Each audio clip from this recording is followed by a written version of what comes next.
இயேசு உங்களை நேசிக்கிறார். பிரியமானவர்களே, இந்த நாளில் ஆண்டவர் நம்மளோடு பேசும்படிய வேதத்திலிருந்து ஒரு 3 வசனங்களை கூட வாசித்து ஆண்டவர் நம்மளோடு இடைபடுகிற காரியத்தை பார்ப்போம். அது லூக்காவின் புஸ்தகம் 10வது அதிகாரம் 38, 39, 40 வசனங்கள் இப்படியாக சொல்லுகிறது.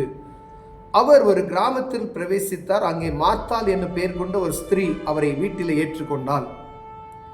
அவளுக்கு மரியாள் எனப்பட்ட ஒரு சகோதரி இருந்தால். அவள் இயேசுவின் பாதத்தருகில் உட்கார்ந்து அவருடைய வசனத்தை கேட்டுக்கொண்டிருந்தாள். மார்த்தாளோ பற்பல வேலைகளை செய்வதில் மிகவும் வருத்தம் அடைந்து அவரிடத்தில் வந்து, ஆண்டவரே, நான் தனியே வேலை செய்யும்படி என் சகோதரி என்னை விட்டு வந்திருக்கிறதை குறித்து உமக்கு கவலை இல்லையா? எனக்கு உதவி செய்யும்படி அவளுக்கு சொல்லும் என்றார்.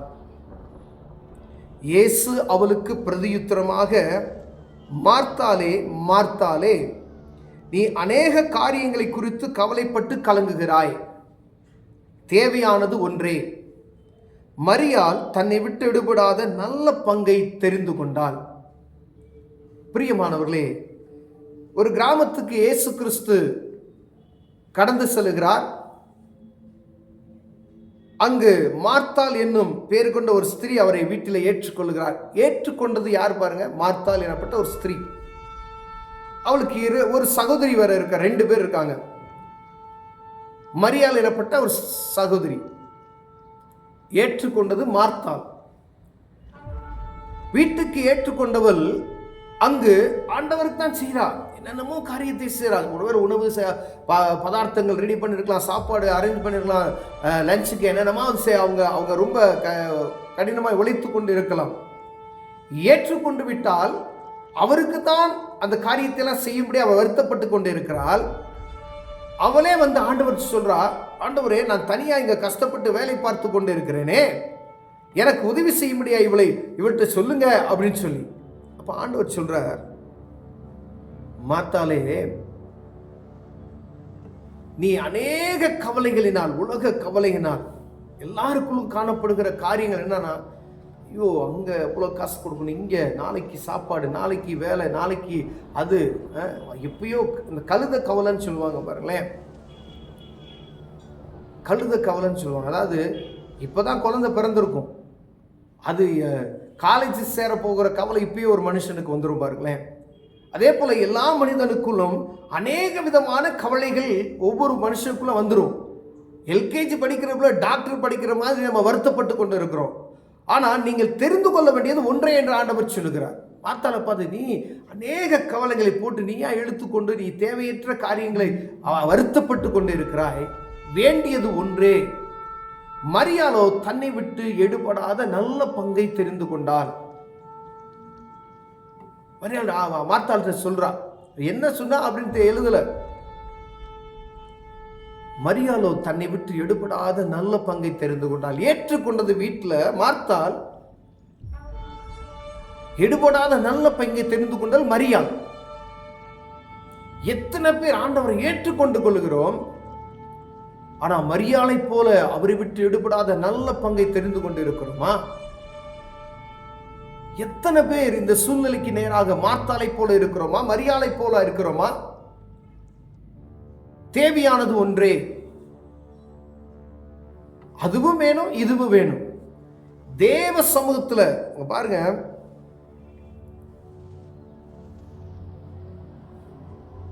மார்த்தாளோ பற்பல வேலை செய்வதில் மிகவும் வருத்தம் அடைந்து அவரிடத்தில் வந்து, ஆண்டவரே, நான் தனியா வேலை செய்யும்படி என் சகோதரி என்னை விட்டு வந்திருக்கிறதை குறித்து உமக்கு கவலை இல்லையா? எனக்கு உதவி செய்யும்படி அவளுக்கு சொல்லும் என்றார். இயேசு, தேவையானது ஒன்றே. அவளுக்கு மரியாள் எனப்பட்ட சகோதரி இருந்தால். அவள் இயேசுவின் பாதத்தருகே உட்கார்ந்து, மரியாளை குறித்து பாருங்க, இயேசுவின் பாதத்தில் அருகே உட்கார்ந்து அவருடைய வசனத்தை கேட்டுக்கொண்டிருந்தாளாம். அது வேற ஒன்றும் செய்யல, கீழே உட்கார்ந்துட்ட ஆண்டவர் பக்கத்தில் அவரே போதும் என்று உட்கார்ந்து அவர் பேசுகிற வசனத்தை கேட்டுக்கொண்டு ஒரே நிலைமையில இருக்கிறார். ஆண்டவர் சொல்ல, தேவையானது ஒன்று இதுதான். தன்னை விட்டு எடுபடாத நல்ல பங்கை அவர் தெரிந்து கொண்டார். நம்ம எத்தனை பேர் மார்த்தாளை போல இருக்கிறோம்? அநேக பிரச்சனைகள் நம்மளே இழுத்துக்கொண்டு கஷ்டப்பட்டு கொண்டு இருக்கிறோமா? இல்லை. ஒரே ஒரு ஆஃபர், ஆண்டவரை ஏற்றுக்கொண்ட எல்லாம் உங்களுக்கு லகுவாக மாறும். மரியாள் மரியாளை போல இருக்கிறோமா, மார்த்தாளை போல இருக்கிறோமா? நீங்க இயேசு கிறிஸ்துவை அவரை பற்றிக்கிட்டீங்க, அவருக்கு மட்டும் முக்கியத்துவம் நீங்க கொடுத்துட்டீங்கன்னா மற்ற எல்லாம் உங்களுக்கு தானாகவே கிடைக்கும். பிரியமானவர்களே, ஃபர்ஸ்ட் ப்ரியாரிட்டி ஆண்டவருக்கு கொடுத்து பாருங்க. வேலையிலும் சரி, குடும்பத்திலும் சரி, எல்லாவற்றிலும் ஆசீர்வாதத்தை பார்க்க முடியும். பிரியம், அநேக நேரங்களில் ஆண்டவரை ஏற்றுக்கொண்ட அநேக பேர் பலவிதமான குடும்ப வேலை, பிள்ளைகளை பார்க்கணும், அதை பார்க்கணும், எல்லாம் இவ்வளோ பிரச்சனை இருக்கு அப்படின்னு சொல்லி ஒரு பெரிய டஸ்ட்பின் மாதிரி ஏகப்பட்ட காரியத்தை குமித்து வைத்திருக்கிறோம். ஆனால் நீங்கள் செய்ய வேண்டிய காரியத்தை, ஏற்றுக்கொண்ட தெய்வத்தை நீங்கள் அவரை உட்கொள்ளாதபடிக்கு என்ன செஞ்சிட்டீங்க? அப்படியே ஸ்டாப் பண்ணி வச்சிட்டீங்க. இதெல்லாம் யார் செய்வா அப்படின்னு சொல்லி ஜெபிக்கிறது கிடையாது, வேதம் வாசிக்கிறது கிடையாது. ஆண்டவரை வாங்க அப்படின்னு சொல்லி வீட்டுக்குள்ள ஏற்றுக்கொண்டு விட்டோம். ஏற்றுக்கொண்ட நீங்கள் மரியாளை போல வசனத்தை கவனிக்கிறவர்களாய் முதல் ஆண்டவரோடு இருக்கிறீங்களா? நீங்க சாப்பாடு கொடுக்கலாம், காணிக்கை கொடுக்கலாம், காசு கொடுக்கலாம், வீட்டை திறந்து கொடுக்கலாம். ஆனா ஆண்டவருக்கும் உங்களுக்கும் உள்ள தொடர்பு எப்படி இருக்கிறது? அவருடைய சத்தத்துக்கு நீங்கள் செவி கொடுக்கிறீர்களா? ஆண்டவர் உங்களோடு தான் பேசுகிறார். அன்பு சகோதரியே, சகோதரனே, அநேக நேரங்களில் நாம் ஆண்டவரை ஏற்றுக்கொண்டு விடுவோம். ஆனா ஏற்றுக்கொண்டதோடு நிறுத்திவிட்டு நாம் உலகத்தினுடைய காரியங்களை ரொம்ப பிஸியா இருப்போம். ஆண்டவர் சொல்றார், உலகத்தில் இருக்கிறதுலாம் தேவை, ஃபர்ஸ்ட் தேவனுடைய ராஜ்யம். ஆண்டவர் முதலில் தேவனுடைய ராஜ்யத்தையும் அவர் நீதியும் தேடுங்கள், அப்பொழுது இவைகள் எல்லாம் உங்களுக்கு என்ன செய்யப்படும்? கூட கொடுக்கப்படும். எவைகள் எல்லாம் இந்த பூமியில நீங்க எதெல்லாம் எதிர்பார்க்கிறீங்களோ, அப்ப முதல்ல தேவராஜ்யம் தான் நமக்கு. எத்தனை பேர் காலையில் எந்திரிச்சு ஜெபிக்கிறோம்? எத்தனை பேர் எந்திரிச்சு காலையில் வேதம் வாசிக்கிறோம்? ஒவ்வொருவரும் இந்த சபையில் இருக்கக்கூடிய போதகர் சொல்றாரு, அவங்க உங்களை பார்க்கிற எல்லாருமே முதல்ல ஆண்டவருக்கு நீங்க காலையில் எந்திரிச்சு ஜெபம் பண்ணீங்களா? பைபிள் வாசித்தீங்களா? நைட்டு படுக்கும்போது பைபிள் வாசித்தீங்களா? ஜெபம் பண்ணீங்களா? எதுக்காண்டி ஜெபம் பண்ணீங்க? எல்லாம் கேட்குறாங்க. ஆனால் நாம் அதில் கடைபிடித்திருக்கிறோமா?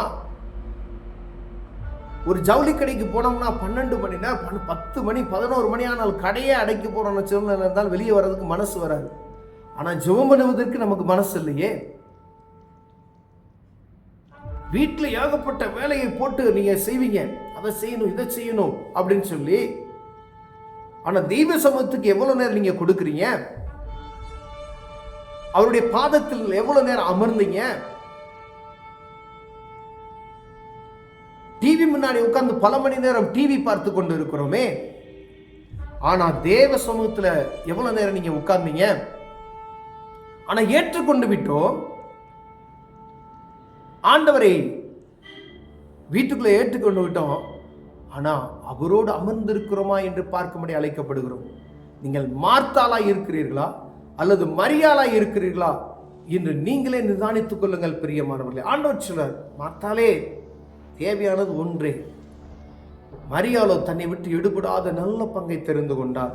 அன்பு சகோதரனை, சகோதரியே, என்ன நிலைமையில இருக்கிறோம்? ஆண்டவருக்கு எவ்வளவு முக்கியத்துவம் கொடுக்கிறோம் என்பதை பார்க்கும்படி ஆண்டவர் உங்களோடு பேசுகிறார். பிரியமானவர்களே, ஒருவேளை இந்த காரியத்தில் நான் குறைவுள்ளவராக இருக்கிறேன்னு சொல்லி ஆண்டவர் உங்களோடு ஈடுபடுவாரானால் உடனே வேலை செய்யுங்க. அது வேணும், சம்பாதிக்கணும், அதெல்லாம் வேணும். ஆனா முதல்ல அவரை நோக்கி பாருங்கள். அவரை நோக்கி பார்க்கிறவர்கள் ஒரு நாளும் வெட்கப்பட்டு போவதில்லை. அவரை பார்க்காதபடி நீ எவ்வளவுதான் நீ பிரயாசப்பட்டாலும் அதுல பிரயோஜனம் இல்லை. சம்பாதிப்பீங்க, நிறைய சம்பாதிக்கலாம், பொத்தல் பையில் போட்ட ஒரு அனுபவமாய் மாறிவிடும். பிரியமானவர்களே, ஐயா லட்ச லட்சமா சம்பாதிச்சு எங்க போச்சுன்னே தெரியலையே. வீண். தேவையானது ஒன்றே, தன்னை விட்டு எடுபடாத நல்ல பங்கை தெரிந்து கொண்டீர்களானால் ஆண்டவர் உங்களை மேன்மைப்படுத்துவார். கண்களை மூடுவோம், ஜெபிப்போம். ஆண்டவரே, மரியாளை போல தன்னை விட்டு எடுபடாத நல்ல பங்கை எங்களுக்கு தாங்க. இயேசுவின் நாமத்தில் பிதாவே, ஆமென்.